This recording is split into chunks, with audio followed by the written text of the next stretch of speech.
Pessoal, passando aqui no comecinho da aula, tá? Só para deixar aquele aviso. Aquele aviso falando agora o seguinte. Ao decorrer das aulas, vocês vão ver um fundo preto, né? Quando tiver antes da explicação, precedendo a explicação, um fundo preto com uma pergunta nas letras brancas. Aí eu queria aqui fazer um convite. É um estímulo para que vocês consigam fixar da melhor maneira possível esse conhecimento, que seria como? Quando surgir uma pergunta, vocês pausam e tentam responder da melhor maneira que conseguirem. Então, assim, a pessoa só conseguiu falar duas coisas ali em relação à pergunta. Já está de excelente tamanho. Conseguiu falar mais? Melhor ainda. Mas comecem de alguma maneira, mesmo que falando uma, duas coisas sobre aquela pergunta, porque isso vai ajudar muito vocês a fixarem o conhecimento. Não precisa tomar muito tempo. Pausa ali, fica 20, 30 segundinhos e responde ali o que vier na cabeça. Porque isso vai ajudar o raciocínio de vocês a ganhar muita agilidade. Beleza? Então, sem mais delongas, vamos para a aula mesmo.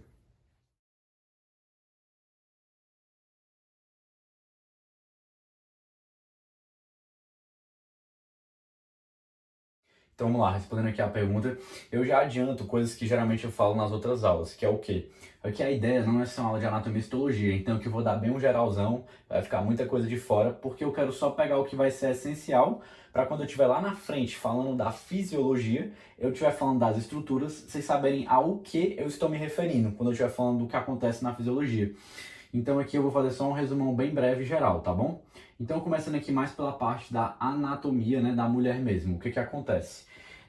A anatomia feminina, a gente tem tanto a parte da genitália externa, né, como também tem a parte mais da anatomia interna, feminina. Então acontece que aqui eu vou pegar mais a parte interna, que é o que vai ser mais importante quando eu estiver falando da fisiologia, tudo bem? Então aqui eu desenhei inicialmente, né, a porção mais interna, mais interior da vagina. Aqui a gente teria precisamente, onde eu estou circulando, o colo do útero, certo? E aqui na entrada do colo do útero geralmente fica um muco, tudo bem? Guardem esse muco, que é como se fosse uma certa substância, tá? Guardem essa ideia de muco quando eu estiver falando da fisiologia, vocês vão lembrar dele. E aqui logo após o colo do útero nós chegamos no útero em si, né? O útero, o que que acontece, pessoal? O útero ele é dividido em três camadas. A camada mais interna do útero é o endométrio. Então se eu fosse desenhar aqui e pintar, né? Vou colocar aqui. Por exemplo, aqui sendo o endométrio, aqui pintando, tá? Que seria a camada do endométrio. A camada após o endométrio é o miométrio, que seria a camada composta por músculo, tudo bem? Seria praticamente toda essa daqui, se eu fosse pintar. Vou apagar só aqui. E por fora, recobrindo o útero, teria a camada do perimétrio, tá? Onde eu estou pintando aqui. Aqui vai ser mais importante pra gente, vai ser precisamente o endométrio, que eu vou até botar de vermelho aqui, tá? Por quê? Porque quando a gente vai falando da ação fisiológica do estrogênio e da progesterona, vai ter uma importância muito grande da ação deles no endométrio. Então guarda a informação dessa região anatômica aqui, tudo bem? Então, dito tudo isso sobre o útero, que é o principal aqui pra gente agora, tá? Vamos agora aqui para outra região. Pessoal, só um adendo. O miométrio também é muito importante. O perimétrio e o revestimento também é, mas o miométrio é muito importante porque ele que vai fazer a força das contrações para quando estiver na gestação o feto sair, o bebê, melhor dizendo, sair, né? Então vamos dar seguimento aqui. Aqui agora a gente tem no caso a tuba uterina. Só um detalhe, aqui eu desenhei mais, vou focar mais do lado esquerdo aqui, se a gente fosse dizer, né, anatomicamente.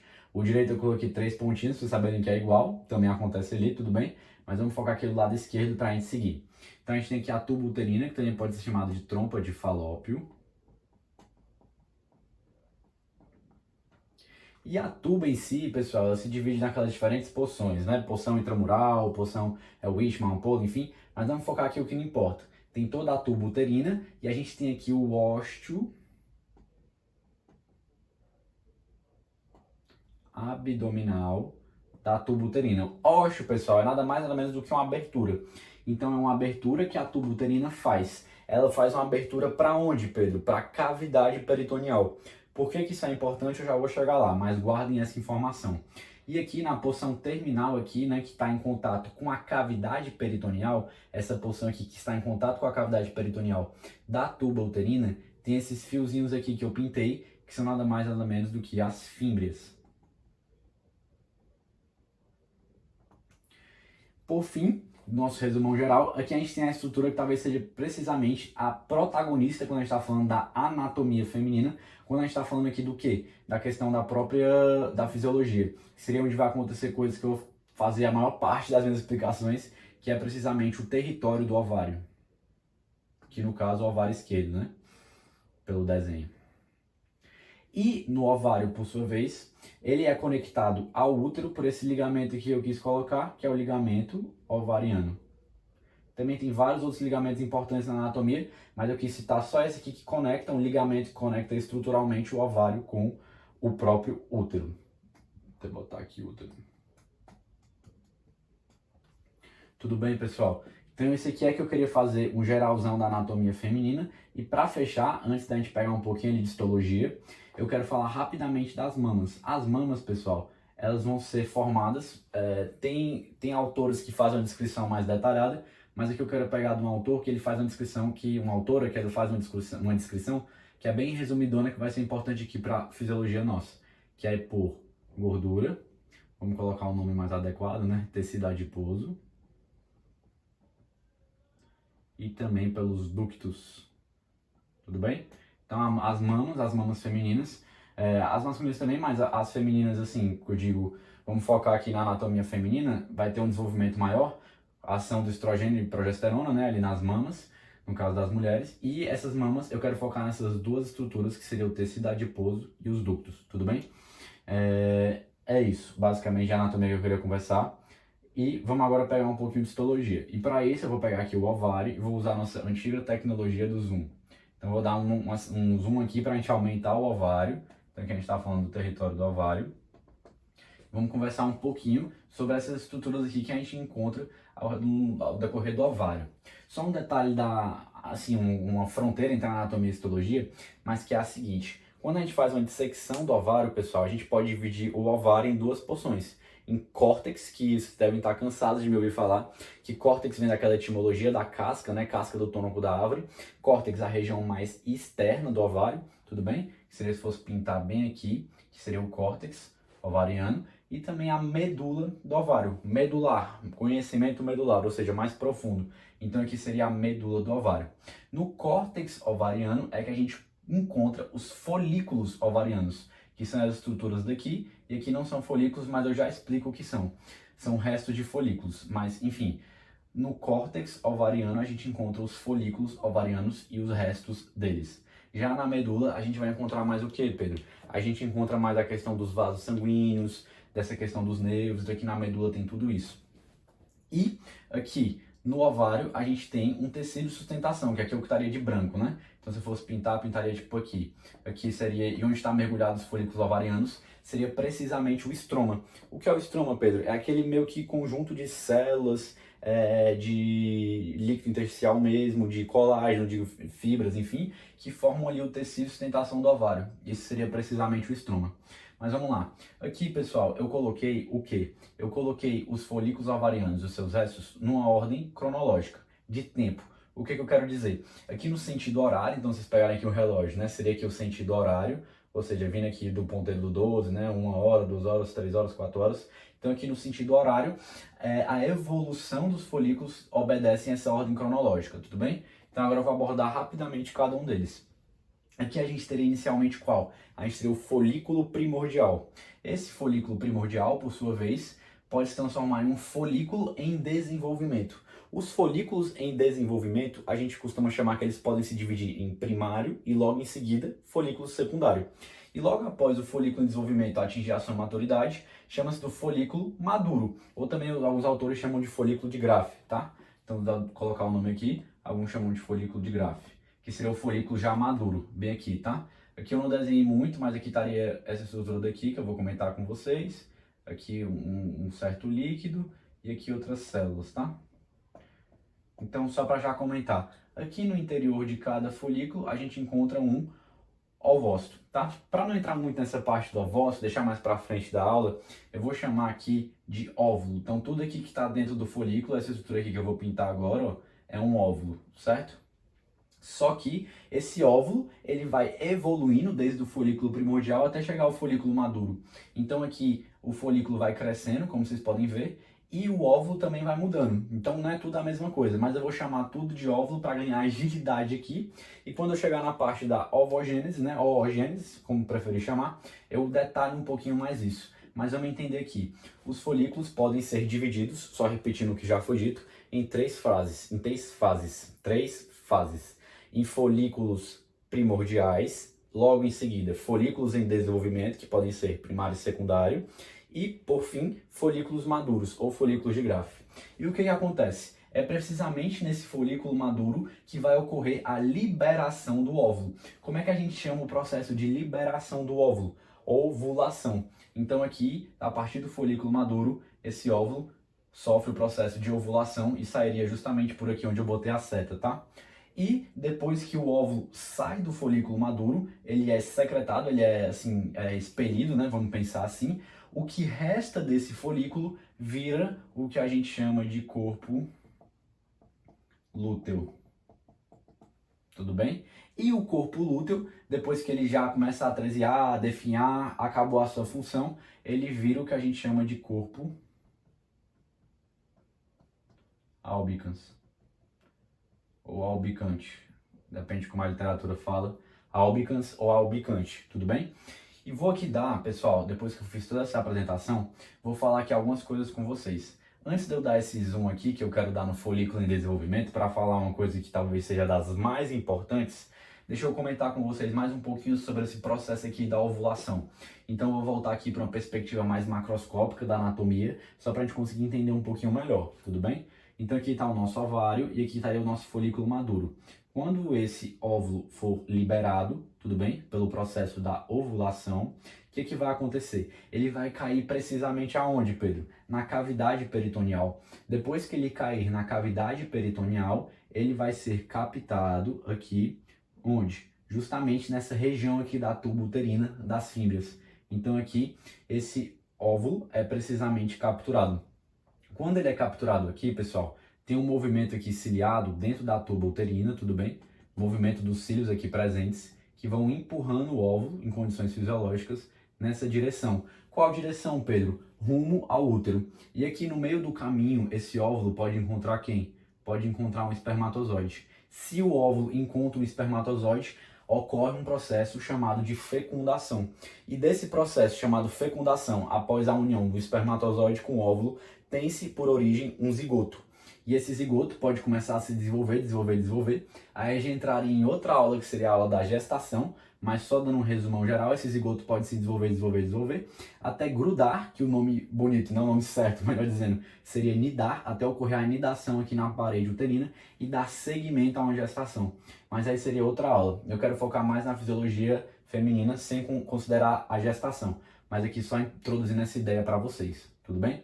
Então, feita essa breve ponderação aqui do que acontece depois que esse óvulo é liberado, vamos voltar aqui para o nosso desenho mais da perspectiva microscópica, histológica, e vamos dar um zoom aqui nesse folículo em desenvolvimento, que para mim pouco importa se é primário ou secundário, e eu poderia também estar dando um zoom no folículo maduro. Há diferenças na estrutura? Há diferenças, mas duas estruturas que eu vou comentar aqui com vocês, elas existem tanto no folículo primário, como no secundário, como no desenvolvimento. Isso eu dizendo no folículo primário ali mais maduro. Mas, enfim, isso é coisa mais de detalhe, eu quero só que vocês foquem no seguinte. Quando eu dou esse zoom, a gente repara aqui nesse folículo em desenvolvimento o quê? Esse monte de células aqui, e o óvulo aqui no meio, e essa camada aqui que eu coloquei circundando. Pedro, o que seria tudo isso? Pronto, o que seria tudo isso é o seguinte, aqui seria principalmente o óvulo, precisamente o óvulo. Aqui seria, pessoal, as células da granulosa. Vou tirar esses pincéis. E aqui seria a região, pessoal, que eu estou pintando aqui, da teca.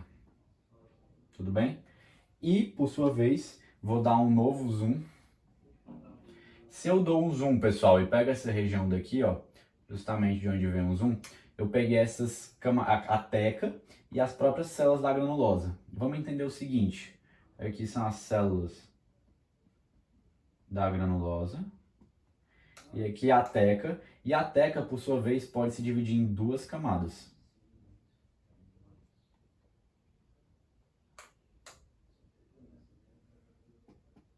certo? As duas camadas seria precisamente a teca interna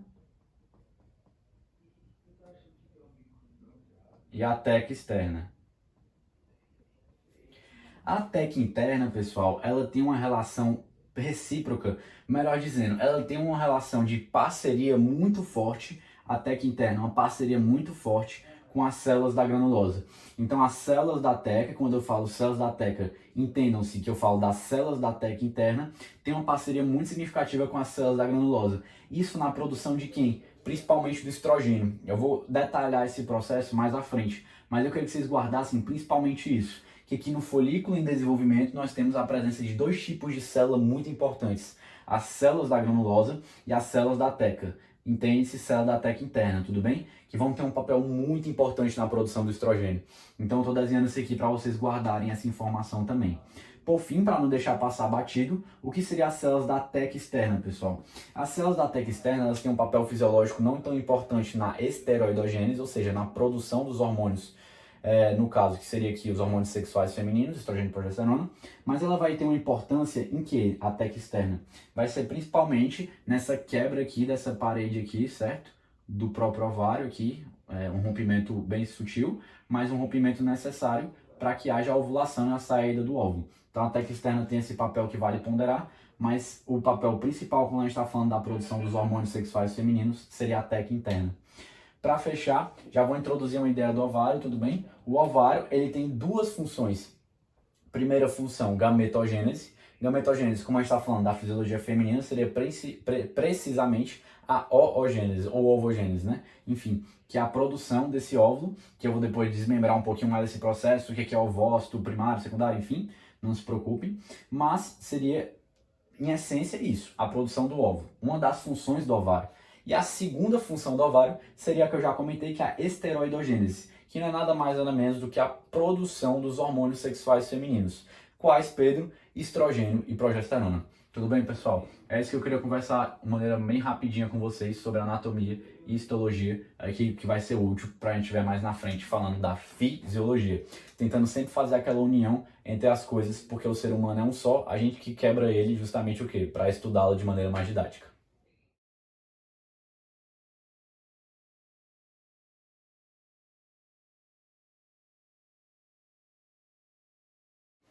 Fala pessoal, aproveitar aqui e responder agora essa daqui, de qual seria o período fértil feminino. Eu acabei de falar de um processo, mostrar até pegando esse gancho da anatomia e da histologia, chamado de ovulação.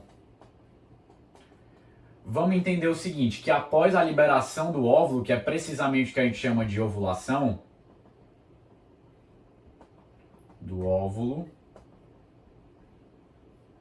esse aqui permanece ali no organismo feminino cerca de até 24 horas, capaz, o quê? Capaz ainda de ser encontrado ali pelo espermatozoide fecundado, tudo bem? Só que vamos entender o seguinte, o espermatozoide, por sua vez,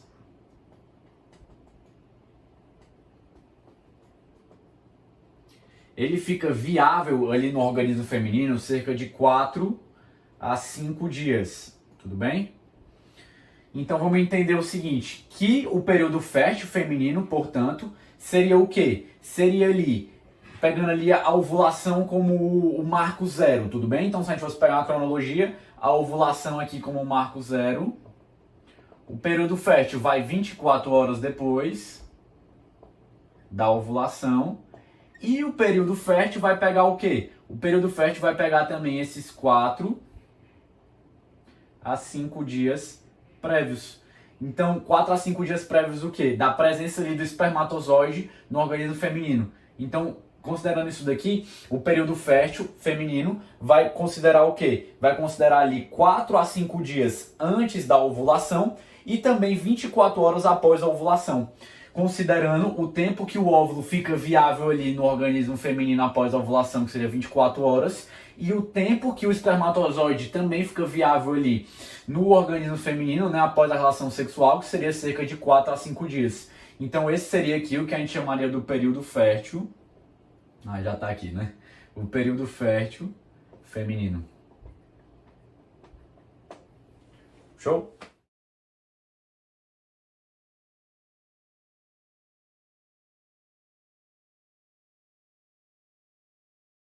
Bom, vamos lá. Primeiramente, para responder essa pergunta, vale a pena falar o seguinte, que todos os hormônios que eu vou colocar aqui, GnRH, FSH, LH, estrogênio, progesterona, esses 5 principalmente, eles têm uma natureza, a concentração deles no sangue, melhor dizendo, tem uma natureza variável. Isso se dá precisamente por causa do já comentado ciclo menstrual. Então, devido ao ciclo menstrual e aquelas variações já comentadas, esses hormônios tendem a variar. Uma dupla, né? Geralmente em duplas, né? No caso, FSH e a próprio estrogênio, mais aumentados naquela fase proliferativa, ou também chamado de fase folicular, e o próprio LH e a progesterona, maior quantidade quando a gente está falando da fase lútea ou fase secretória, tudo bem? E vamos entender isso muito bem, também entender o fato de que, mesmo que, por exemplo, na fase proliferativa o FSH e o estrogênio estejam em maior quantidade, também há uma presença de LH e progesterona, tá? Então coloquei até na explicação uma dupla em cada fase, mas entender que há concentração de todas naquelas fases. O que muda é a quantidade, qual que está em maior quantidade uma fase e outra. Só para me fazer claro, tá? Então vamos aqui dar seguimento. Aqui no caso do hipotálamo, a gente tem a produção do GnRH, que também tem como sinônimo o LH-RH, tudo bem? E entender o seguinte, o que faz o hipotálamo liberar o GnRH? Bom, isso realmente tem uma certa incógnita na literatura. O que se sabe, alguns autores falam de uma maturação que se completa no sistema límbico, enfim, geralmente aonde? Precisamente naquela fase da puberdade, tudo bem? Então é na puberdade que vai começar a ser secretado em quantidades significativas o GnRH para dar precisamente esse start. Esse start aonde? Na produção dos hormônios sexuais femininos, sendo os hormônios sexuais femininos responsáveis pelo quê? Pelo desenvolvimento e maturação dos caracteres sexuais femininos. Por isso que é na puberdade que vai dar início e dar continuidade a todo esse processo, tá? Entender que os autores falam que geralmente tem as funções psíquicas, né, alguma coisa do cérebro, alguma maturação, ainda é uma incógnita. Mas alguma coisa dá esse peteleco, esse start para o hipotálamo começar a liberar o GnRH em quantidades significativas.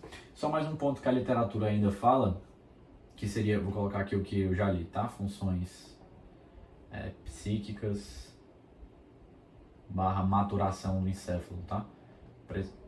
Aí se interroga, né? Sistema límbico. Então foi isso que eu acabei encontrando. Mas vamos aqui dar seguimento. Quando há esse start, precisamente, geralmente na fase da puberdade, vai ter essa liberação do GnRH. E essa liberação, pessoal, é muito importante que ela seja feita de maneira pulsátil. Como assim, Pedro? Que é impulsos, ou seja, tem momentos que é liberado mais, tem momentos que é liberado menos, mas é liberado impulsos. Porque isso aqui é muito importante para que haja um funcionamento adequado do estímulo que a gente espera que haja na hipófise, mais precisamente aonde? Na adenipófise. Então, já dando seguimento aqui, o GnRH, nessa natureza de secreção pelo hipotálamo pulsátil, vai fazer o quê? Vai atuar sobre a adenipófise, estimulando esta, por sua vez, a liberar o FSH, também conhecido como Follicle Stimulating Hormone, tudo bem? E também o LH, que seria o Luteinizing Hormone, ou seja, o hormônio luteinizante, que a literatura também traz, porque vai ter um papel importante no que eu já comentei até anteriormente, do próprio corpo lúteo, que eu até expliquei para vocês naquela parte mais introdutória da aula. Então o LH vai ter esse papel importante para que haja essa produção, melhor dizendo, esse desenvolvimento adequado do corpo lúteo, tudo bem? O corpo lúteo que é formado a partir daqueles restos do folículo maduro. E o FSH e LH, por sua vez, vão atuar sobre os ovários para que os ovários produzam os hormônios sexuais femininos. Quais, Pedro? Estrogênio e progestágenos. Por que eu estou falando isso aqui? Porque entre os progestágenos, o principal de fato é a progesterona.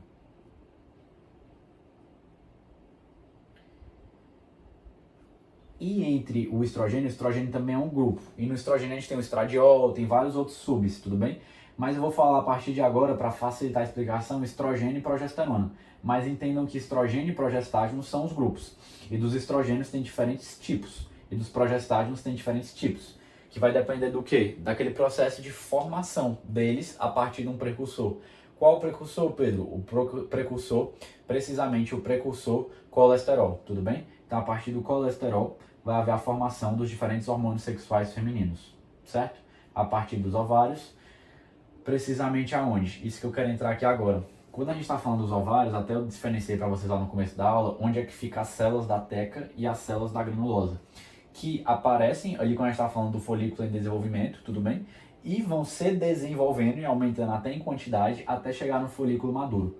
E é precisamente nessas células que vai ter a atuação do FSH e LH. Então, quando a gente está falando de células da teca, a gente está falando aqui, vou colocar até um receptorzinho aqui. Opa, tá assim. A gente está falando da ação precisamente de quem? A gente está falando da ação do LH. Então o LH vai se ligar aqui nas células da teca e vai estimular a formação de duas coisas. Quero que vocês guardem isso. Tanto de progesterona, como também o que eu ainda não citei, androgênios. Por que é importante essa formação de androgênios?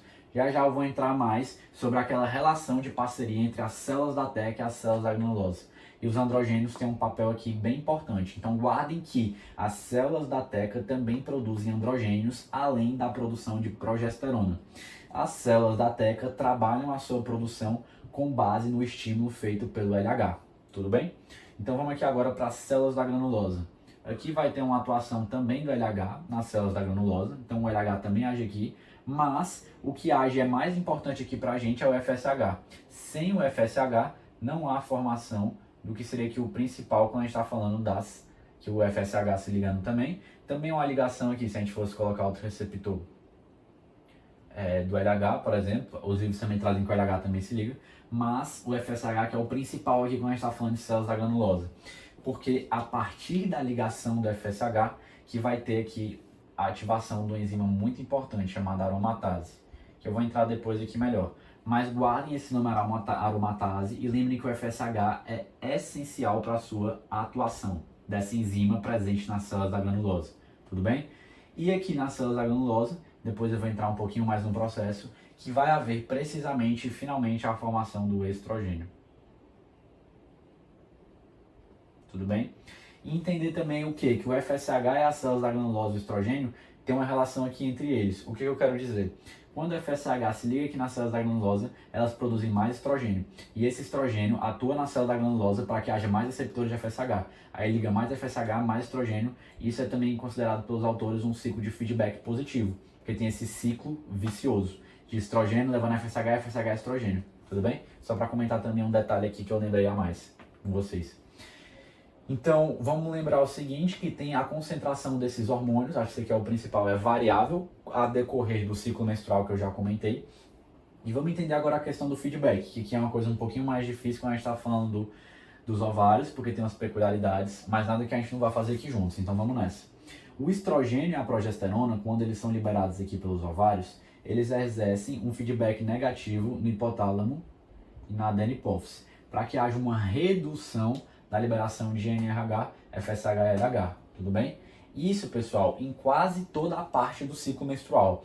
Então, ali nos 28 dias do ciclo menstrual, quase todos, esse é o feedback negativo que a gente tem. Qual é o feedback negativo, Pedro? Que a partir da liberação de progesterona e estrogênio dos ovários, há um feedback negativo para que a adenohipófise e o hipotálamo diminuam, respectivamente. A adenohipófise, FSH e LH seja diminuído, e hipotálamo, o GnRH seja diminuído na sua liberação, porque já tem estrogênio e progesterona circulando.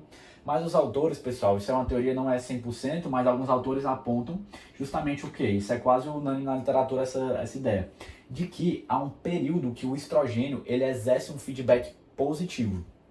Como assim, Pedro? Se a gente pega o ciclo menstrual, pessoal, o estrogênio ele teria um pico aqui, certo? Um pico da produção de estrogênio. Se o estrogênio está em maior quantidade, seria precisamente na fase folicular que a gente estaria falando, tudo bem? Quando há esse pico do estrogênio ali muito próximo de uma data, que seria a data da ovulação, o que que acontece? Esse pico de estrogênio vai levar a um feedback positivo para a adenohipófise, para que a adenohipófise produza mais hormônios, o LH e o FSH. O FSH também é produzido em maior quantidade, mas principalmente o LH. Isso aqui eu queria que vocês focassem comigo. Então essa quantidade de estrogênio que chega ali meio que no seu polo superior, né, no seu pico também, ali antes da ovulação, vai estimular que haja, pegar aqui outra caneta, vai estimular um feedback positivo na adenipófise, a fim de, se é um feedback positivo, vai ser um ciclo vicioso, mais estrogênio, vai agir na adenipófise, o que vai acontecer? Um pico, uma maior produção, uma produção bem maior de FSH-LH, mas principalmente LH. Então aqui vai ter um pico do LH devido a esse feedback positivo aqui que o estrogênio faz, especialmente nesses 1-2 dias que antecedem a ovulação. Então aqui a gente vai ter um feedback positivo e é graças a esse pico de LH que há o evento da ovulação. Então vou repetir porque essa parte é muito importante. É graças a esse pico de LH que há a ovulação, tudo bem? A ovulação que a gente sabe que antecede a menstruação 14 dias. Então se a gente está falando de um ciclo de 28 dias, só revisando, se a gente está falando de um ciclo de 28 dias, a ovulação ocorreria precisamente no 14º dia. Então em qual dia ocorreria o pico de LH, Pedro? No 14º dia, pessoal, já que o pico de LH é necessário para que haja ovulação. E essa maior quantidade de estrogênio seria justamente ali 1-2 dias, 13º dia mais ou menos, para a partir dessa quantidade de estrogênio ser exercido um feedback positivo na adenipófise para que haja uma produção bem maior de LH e esse pico de LH gere a ovulação. Então estou só repetindo para fixar melhor, tá? Mas esse que eu queria focar com vocês, que na maior parte do tempo do ciclo menstrual, estrogênio e progesterona estão fazendo o quê? Um feedback o quê? Precisamente um feedback negativo na adenipófise e no hipotálamo, tudo bem? Ah, Pedro, por que então ainda tem uma produção significativa de estrogênio e progesterona, apesar desse feedback negativo? Porque vamos raciocinar, vou jogar um problema aqui. Se está tendo um feedback negativo, não haveria GNRH e LH muito em quantidades, GNRH, FSH e LH, isso mesmo, em quantidades significativas para estimular os ovários. Então, por que acontece? Pessoal, porque ali nos ovários, justamente, principalmente após a ovulação, a gente vai ter a formação daquela estrutura chamada de corpo lúteo. E o corpo lúteo passa a produzir por ele mesmo, quem? Progesterona e estrogênio. Então, por que depois da ovulação é principalmente progesterona? Porque justamente o estrogênio vai reduzir mais, porque aquele folículo já não vai estar muito importante, então vai ser mais o corpo lúteo, e o corpo lúteo produz mais progesterona do que estrogênio. Então, por isso que vai ser sustentado o nível desses hormônios, apesar desse feedback negativo. E esse feedback negativo vai, inclusive, permanecer e aumentar. Porque se o corpo lúteo continua secretando, o corpo lúteo localizado ali nos ovários, continua secretando FSH e LH, corpo lúteo continua secretando estrogênio e progesterona, o que vai acontecer com o FSH, LH e GNH? Vai ter um feedback negativos para eles, e eles vão diminuir, tá? Então isso aqui eu queria comentar de maneira geral sobre esse eixo hipotálamo, hipófise e ovários, tudo bem?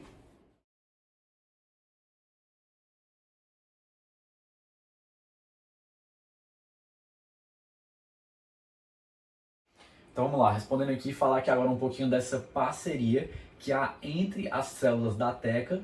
Qual teca, Pedro? A teca interna, as células da teca interna e as células da granulosa, que eu já apresentei mais ou menos onde elas se localizam para vocês, mas no começo da aula. Então qualquer coisa vocês podem voltar para relembrar, tá? Mas vamos entender aqui que essas células que estão presentes aonde? Principalmente nos folículos em desenvolvimento, seja primário ou seja secundário, e também no folículo maduro. Tá bom? Só para relembrar isso aqui também. Então vamos lá. As células da teca, pessoal, acontece o quê? Elas têm que fazer uma parceria com as células da granulosa, tudo bem? Para essas duas conseguirem trabalhar juntos para ver a formação adequada dos hormônios sexuais femininos. Então, sem mais delongas, vamos aqui. As células da teca, elas possuem aqui dois receptores. Um é o receptor do LDL e o outro é o receptor do LH, tudo bem? Indo primeiro aqui para o LDL. O LDL aqui para a gente, pessoal, só para facilitar a explicação, depois vocês vão estudar nas próximas aulas, enfim, o que seria mais o LDL.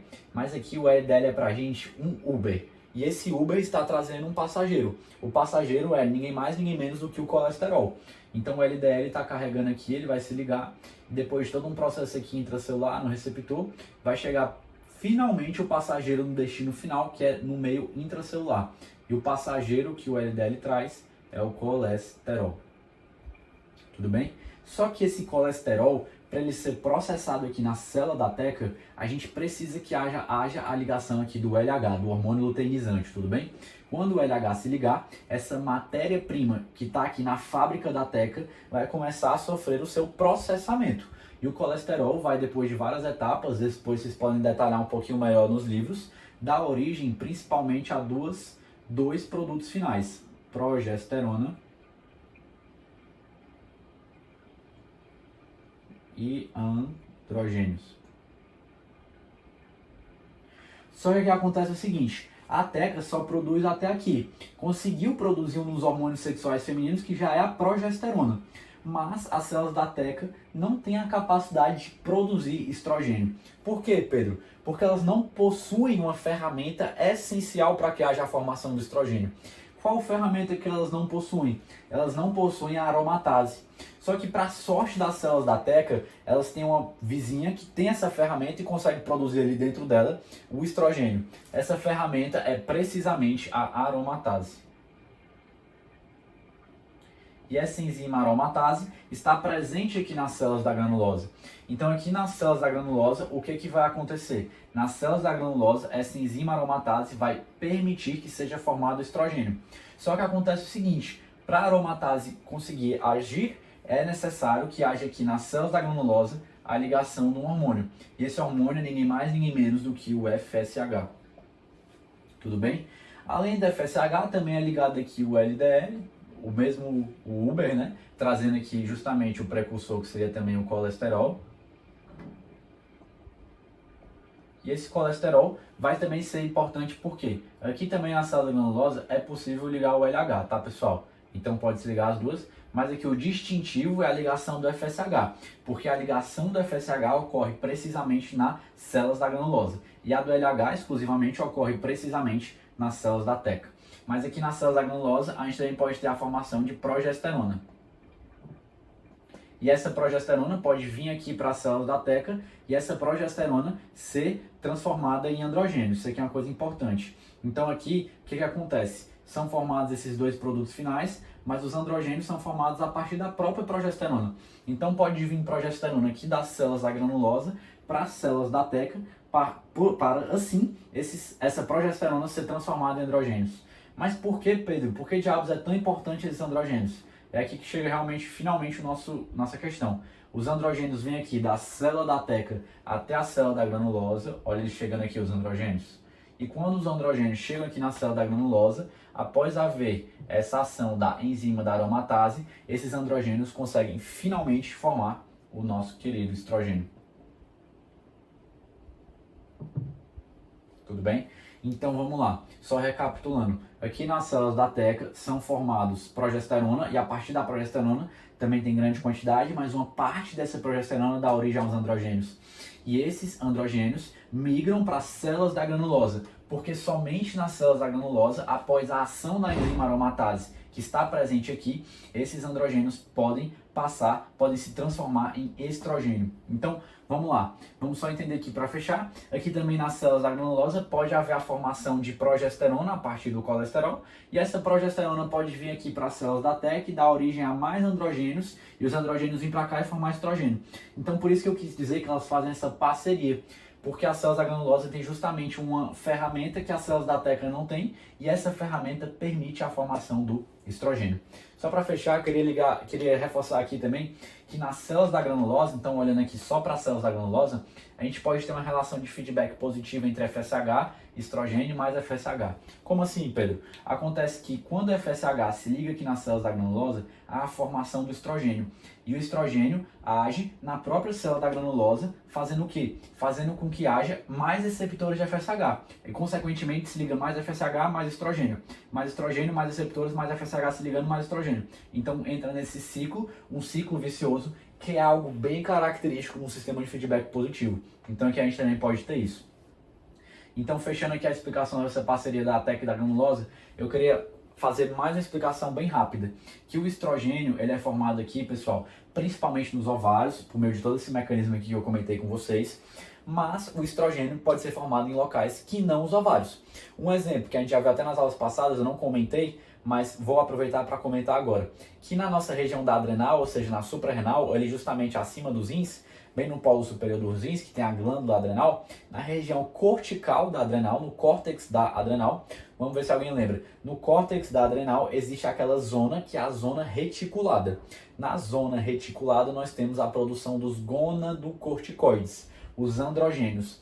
Mas lá na zona reticulada, além dos androgênios típicos, DEA, né, enfim, esses androgênios, beleza, são formados, os tipos lá, ok, que eu até comentei na aula, mas também naquela região a gente pode ter a formação de estrogênio e de progesterona. Então lá no córtex da adrenal pode haver a formação, mesmo que mínima, dos hormônios sexuais femininos, dos dois, tá? E também, além do córtex da adrenal, para citar outro sítio que é possível haver a produção de estrogênio, seria no próprio tecido adiposo. Então tem alguns autores que até citam que essa produção tem até uma relevância significativa nos processos fisiológicos. Então, além dos ovários, só reforçando, também é possível haver a formação de estrogênio, principalmente aqui estrogênio, aonde? No córtex adrenal e no tecido adiposo. Beleza, pessoal?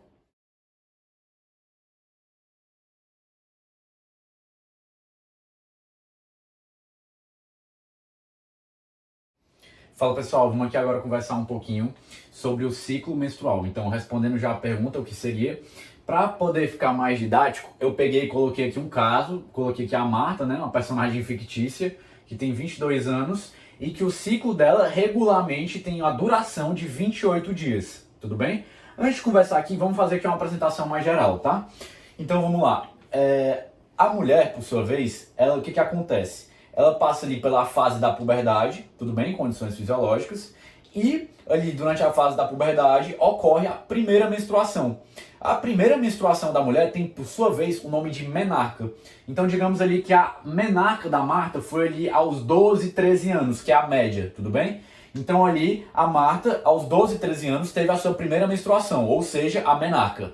A menarca, por sua vez, após ela, o que acontece? Ali durante os 3 primeiros anos, então ali como a Marta teve aos 13, ali até os 16, os ciclos podem acabar sendo mais irregulares. Então pode ser que não fosse 28 dias, mas fosse variando. Por isso que eu coloquei, inclusive, que ela tem 22 anos. Porque já decorreu um certo tempo e os ciclos já estão bem regulares, estão de 28 dias aqui no caso da Marta. Tudo bem? E o que acontece? Desde a primeira menarca, vai seguir os ciclos. E como são ciclos, o próprio nome já diz, são coisas que se repetem. Então esse aqui que eu vou conversar, eu vou falar de um ciclo, mas entender que depois que acaba, se repete. Então o ciclo menstrual se repete até quando, Pedro? Até precisamente a menopausa. O que é a menopausa? A palavra menopausa significaria a última menstruação, tudo bem? E a última menstruação costuma ocorrer aonde? Justamente não costuma ocorrer não, ocorre aonde? Num período ali da vida da mulher chamado de climatério, tudo bem? Então só para explicar esses termos, essa terminologia. Então a Marta ali aos 13 anos teve a menarca, e aos 50, menarca a sua primeira menstruação, e aos 50 teve a sua última menstruação, ou seja, a menopausa. Então durante todo esse período entre a menarca e a menopausa, o que aconteceu? Foram se repetindo os ciclos menstruais, que também podem ser chamados de ciclos sexuais femininos, tudo bem? Então, só para fechar aqui, antes de ir para a explicação, eu coloquei a Marta como tendo um ciclo de 28 dias, que é o padrão que a literatura geralmente traz. Mas vamos entender que também pode ter uma variação a depender de mulher a mulher. Os autores variam, mas algum coloca entre 20 e 45 dias a duração de um ciclo, certo? Então, em condições fisiológicas, assim, pode alterar de certa maneira a fertilidade, mas em condições fisiológicas varia entre esse de 20 a 45 dias a duração de um ciclo. Tudo bem? Mas em média vai por volta desse número aqui de 28 dias mesmo, tá? Mas há algumas mulheres que vão ter a variação, não vão ter precisamente 28 dias, mas vão estar aqui com, sei lá, 22 dias ou 30 e poucos dias que dura o ciclo menstrual, tudo bem? Então agora vamos para a explicação do ciclo menstrual em si. Então eu coloquei aqui como um marco que divide duas fases, ou seja, a fronteira que divide duas fases é precisamente a ovulação. Como a gente está falando da Marta, que tem um ciclo de 28 dias, a ovulação dela ocorreria ali aonde? Por volta do 14º dia, justamente na metade. Já mais pra frente eu posso comentar se fosse uma duração diferente do ciclo de outra mulher, por exemplo, qual seria o dia esperado de ocorrer a ovulação. Mas guardem isso e vamos focar aqui agora no caso da Marta, que tem esse ciclo de 28 dias, certo? Então aqui o 14º dia, que é onde ocorre precisamente a ovulação, a fase anterior a esse dia aqui, o dia da ovulação, é a fase folicular, ou também chamada de proliferativa. Vamos guardar esse nome aqui, o próximo, de cor, e vocês vão entender por quê. Porque vai ajudar a gente a entender quais são os hormônios que são predominantes em cada fase. Como assim, Pedro? Vamos entender o seguinte, pessoal. Que a concentração no sangue ali da mulher do FSH, do LH, do estrogênio e da progesterona variam a decorrer da vida dela de maneira cíclica. A depender de qual fase do ciclo menstrual elas estão. Então vamos entender isso aqui agora. Essa primeira fase aqui, certo? A fase que antecede a ovulação. A fase folicular, tudo bem? Essa fase folicular, qual é o hormônio da adenipófise que está em maior quantidade, mais presente? O outro também, mas qual que está em maior quantidade? Folicular, lembra logo o quê? De folicular, FSH. Folículo Stimulating Hormônio. Então, FSH folicular. Já ajuda a lembrar, tudo bem? Já o outro hormônio, qual o hormônio? O hormônio sexual feminino, o hormônio ovariano, o hormônio produzido no ovário. Qual o hormônio que o FSH estimula a produção? Não é precisamente o estrogênio, pessoal, como a gente viu? É precisamente o estrogênio, sendo o estrogênio produzido por quem? Principalmente pelas células da granulosa, ali localizadas no ovário, tudo bem? Localizados mais precisamente, como eu falei já na explicação anterior, ali nos folículos em desenvolvimento e no folículo maduro também. Então o FSH estimula essa produção do quê? Do estrogênio. Então quais são os hormônios que a gente espera que esteja em maior quantidade aqui na fase folicular? FSH e estrogênio. Vamos entender aqui uma coisa. Por que também pode ser chamado de fase proliferativa, Pedro? Porque, pessoal, já vou explicar um pouco melhor as alterações fisiológicas decorrentes da ação do estrogênio e da progesterona. Mas vamos entender o seguinte, que uma das principais ações do estrogênio é estimular a proliferação da camada do endométrio do útero, que eu até citei essa camada naquela parte mais introdutória da aula. Então o estrogênio, ele estimula principalmente o quê? Uma das principais funções, a proliferação ali da camada endometrial uterina, tudo bem? Então esse aqui eu queria comentar mais da fase folicular com vocês, quando a gente está falando aqui do ciclo menstrual. Agora a gente tem esse marco aqui, que é a ovulação, no dia 14, como estamos falando num ciclo de 28 dias, tudo bem? E logo após a ovulação, a gente tem a fase lútea. Vamos lembrar já o seguinte, que logo após a ovulação, no qual o óvulo sai ali do folículo maduro, né? Logo após que o óvulo sai dali, ele é ejetado, vamos colocar assim, né? Secretado, o que acontece? Aqueles restos do folículo maduro vão se transformar precisamente em quem? No corpo lúteo. Então, após a ovulação, a gente tem a formação do corpo lúteo. Tudo a ver com o nome fase lútea, concordam? Então, vamos continuar. Fase lútea lembra pra gente precisamente o quê? Um hormônio. O hormônio luteinizante. Então o LH é aquele hormônio que vai estar em maior quantidade quando a gente está falando dos hormônios da adenipófise, aqui precisamente na fase lútea, tudo bem? E a fase lútea, pessoal, ela também pode ser chamada de fase lútea ou secretória, ou secretora, né? Já entro nesse nome, vamos só seguir aqui. O LH, ele vai estimular pelas células da teca, vamos lembrar, até acho que eu não comentei, se eu comentei, enfim. Mas o LH, ele estimula principalmente ali as células da teca. Qual porção da teca, Pedro? A teca interna a produzirem um hormônio sexual feminino. Qual é deles? A progesterona. Então, na fase lútea, a gente vai ter o predomínio ali, a maior presença de quais hormônios? LH e progesterona. Vamos entender esse nome aqui de secretora. A progesterona, vou entrar depois melhor, se já entrei, enfim. A progesterona tem como uma das principais ações estimular o quê? A secreção ali na região endometrial do útero. Então a progesterona, uma das principais ações dela é ter esse estímulo secretor ali do endométrio. Por isso que também a fase lútea pode ser chamada de secretora, tudo bem? E após a fase lútea, o ciclo menstrual chega ao fim. Mas chega ao fim para já dar início a um novo começo. Porque após um ciclo se inicia outro. E vamos entender o seguinte, já fechando aqui a nossa explicação de ciclo menstrual. Alguns autores da literatura falam que o fim é precisamente a menstruação e outros falam que o começo é a menstruação. Por quê? Porque isso depende precisamente de uma perspectiva. Porque logo após o fim já tem início a menstruação. Só que eles padronizaram na literatura, pessoal, que a menstruação, melhor dizendo, o início da menstruação, porque a menstruação é um período que é maior, ultrapassa um dia, o início da menstruação é chamado de dia zero, quando a gente está falando aqui de ciclo menstrual. Mas vamos entender aqui o seguinte juntos, que a menstruação não dura apenas um dia. Então a menstruação geralmente dura, os autores podem durar de 4 a 7 dias. Então a menstruação é um período que engloba aqui e pega um pouquinho também, estou pintando aqui a fase da menstruação, tá pessoal?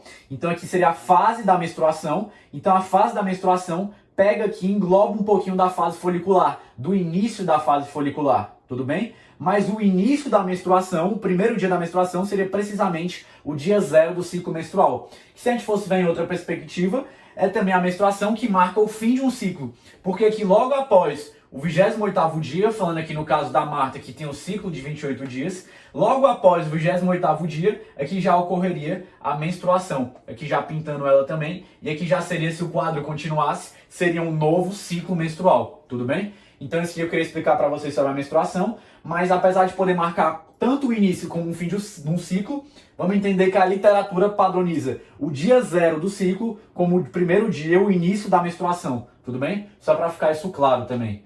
E para finalizar, eu falei aqui da Marta, usei como exemplo ela esse ciclo de 28 dias, mas vou comentar rapidamente, digamos que a Marta, em vez de ter um ciclo de 28 dias, tivesse um ciclo de 32 dias, por exemplo. O que aconteceria? O dia da ovulação mudaria, teoricamente falando, né? Tenho que colocar até o fim aqui como o 32º dia. Tudo bem? E qual seria agora o dia da ovulação da Marta? Vendo agora que eu mudei a duração do ciclo dela para 32 dias. Então tem uma autora, a Constanza, ela dá até um conselho, que é o quê? Que a ovulação precede o fim aqui do ciclo menstrual 14 dias. Então a ovulação acontece 14 dias antes da menstruação, antes do fim. Lembra que o fim também pode ser aqui marcado pela menstruação, como eu até comentei agora há pouco?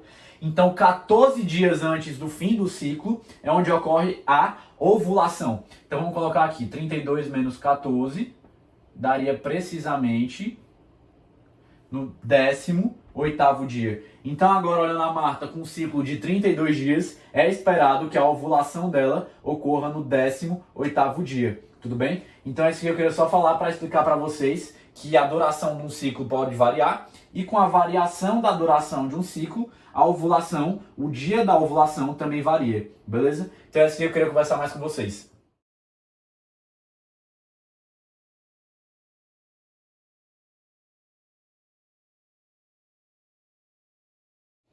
Só para aproveitar aqui também um desenho, pessoal, lembrei, vamos falar aqui qual seria o período fértil da Marta, né? Considerando aqui que ela teria esse ciclo de 32 dias. Tudo bem? Então aqui já calculei e mostrei que a ovulação ocorreria aqui aonde? No 18º dia. O período fértil, ele seria precisamente 24 horas depois, aproximadamente. E também 4 a 5 dias antes. Justamente por toda aquela explicação que eu fiz, né? Então o que acontece? Aqui seria justamente ali por volta entre o 13º dia do ciclo e o 19º. Aqui seria o período fértil. Período fértil, considerando que o ciclo da Marta é regular, tudo bem? E sendo regular, ele também tem uma duração de quê? Que aqui mudei 32 dias. Então o período fértil seria do 13º até mais ou menos o 19º dia. Considerando justamente toda aquela questão da duração da viabilidade do óvulo, depois que ele é liberado, e também da duração da viabilidade do espermatozoide após a relação sexual ali no corpo da mulher. Tudo bem? Então só para comentar isso aqui também e aproveitar a explicação para falar do período fértil.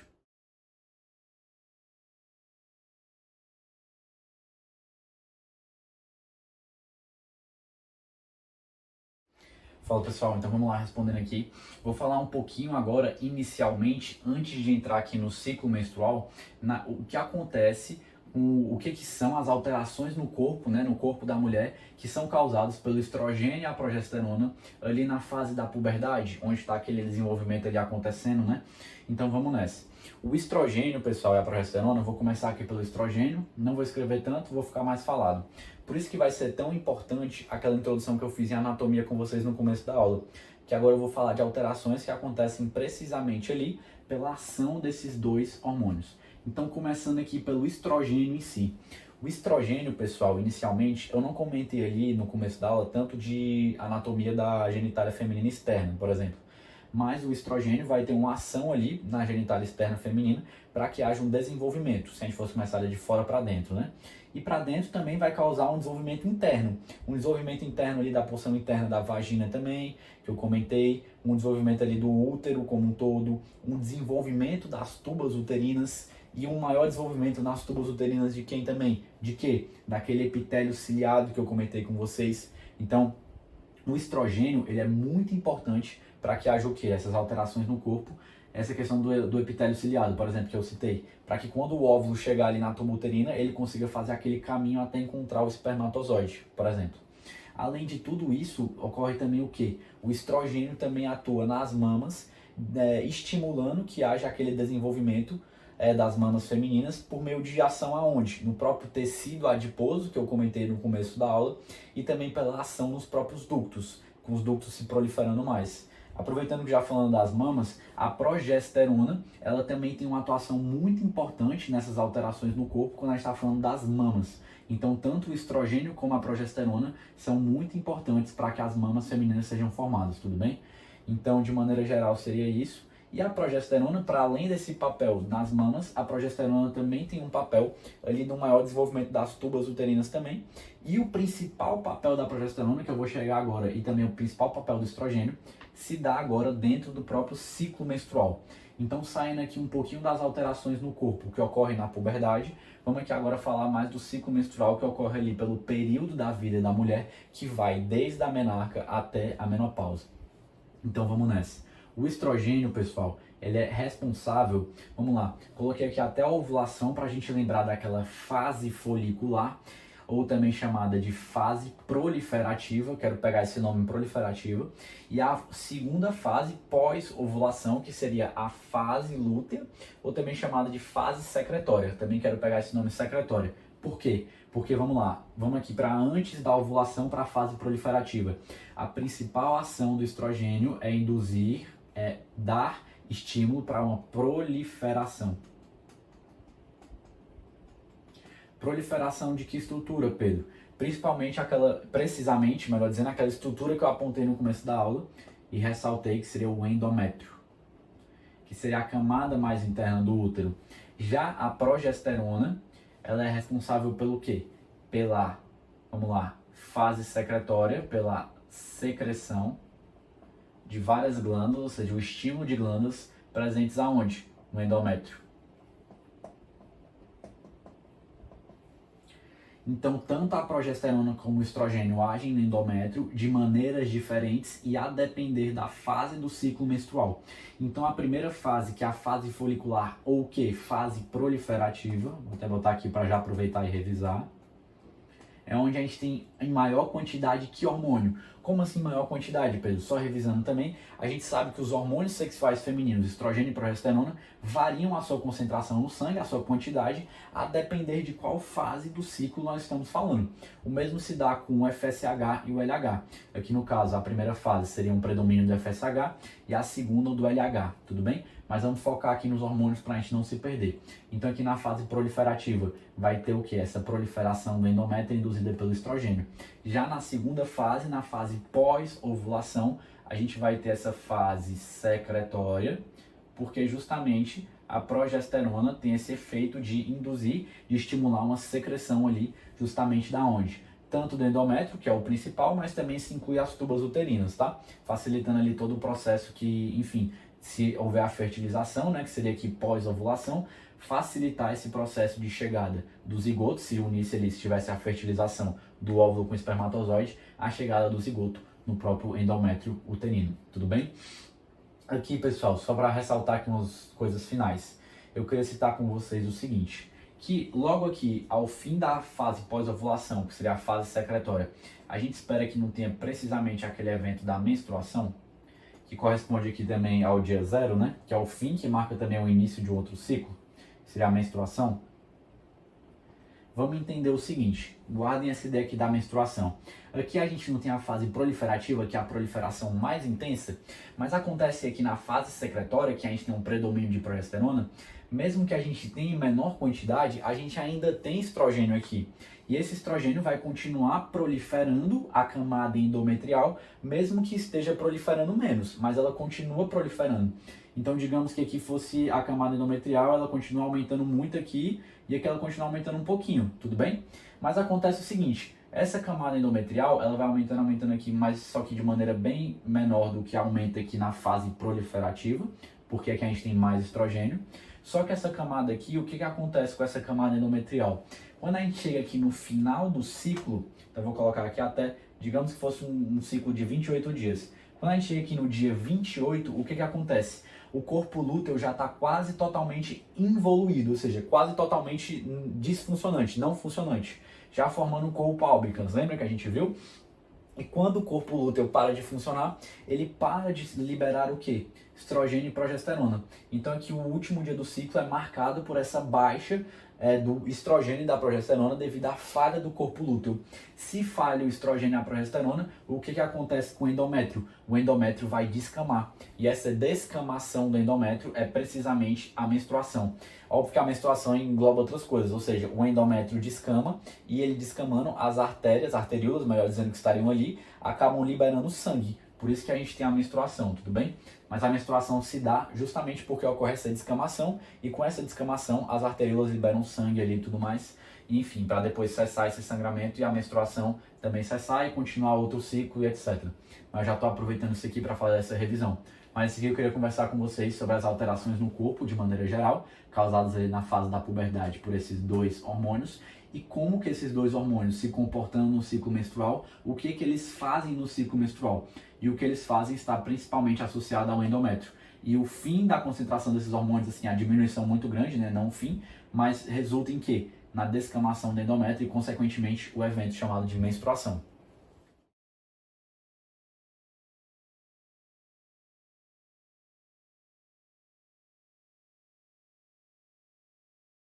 Então vamos lá, dar aqui um panoramazinho geral sobre a ovulogênese, tudo bem?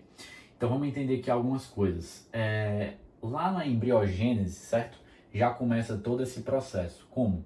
Existe uma célula chamada célula germinativa primordial, que lá na embriogênese vai migrar ali até o ovário, e no ovário vai ali haver várias multiplicações e a formação da ovogônia. A ovogônia não é nada mais nada menos, né? Eu falei que ia chamar tudo de óvulo lá no começo da aula para facilitar a explicação. Então aqui seria o óvulo ali que está dentro ali do folículo primordial. Isso seria a ovogônia, tudo bem? É o nome que a gente dá para esse óvulo dentro do folículo primordial. E depois, ao decorrer do tempo, né, o que vai acontecer? Vai ocorrer a formação do ovócito primário. O ovócito primário, ali justamente aonde? Vai começar a ser formado aonde? Ali justamente na fase da puberdade.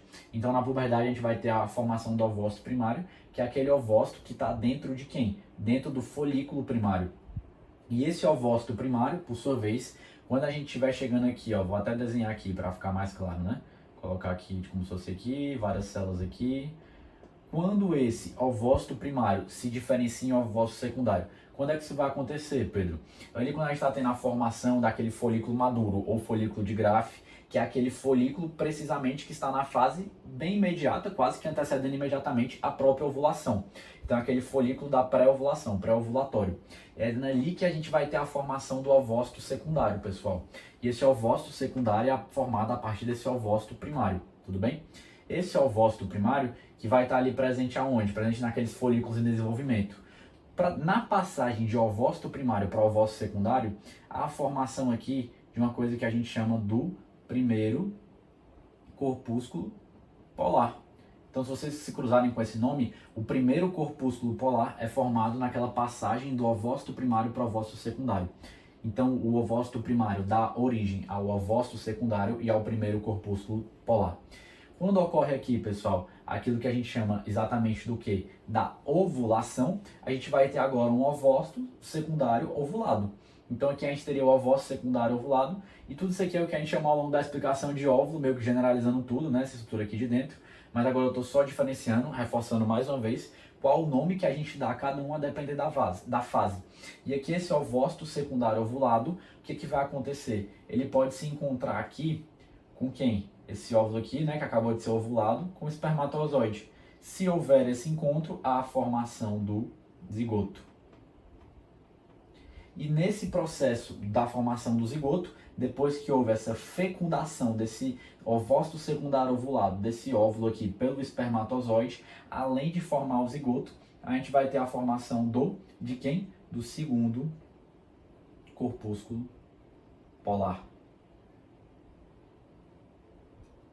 Tudo bem, pessoal? Então esse aqui é um comentário bem breve, mas eu queria fazer bem breve mesmo, para não deixar passar batida essa função do ovário, que é tão importante como a esteroidogênese, que eu já comentei ao longo da aula com vocês. Foi a maior parte da aula, né? A esteroidogênese foi o que eu comentei, que a esteroidogênese é, por definição, a formação dos hormônios sexuais aqui, como a gente está falando, no ovário, femininos, que seria principalmente a progesterona, principalmente não, é a progesterona, né? E também os progestágenos, que o principal é a progesterona, e o estrogênio. Mas uma outra função dos ovários, tão importante quanto, é a função da ovulogênese, também chamado por alguns autores de oogênese, né? Enfim, então aqui eu queria comentar rapidinho com vocês, dando nome a cada um, e explicar onde é que são formados os corpúsculos polares e qual é essa cada fase, onde é que está localizado mais ou menos cada coisa, beleza?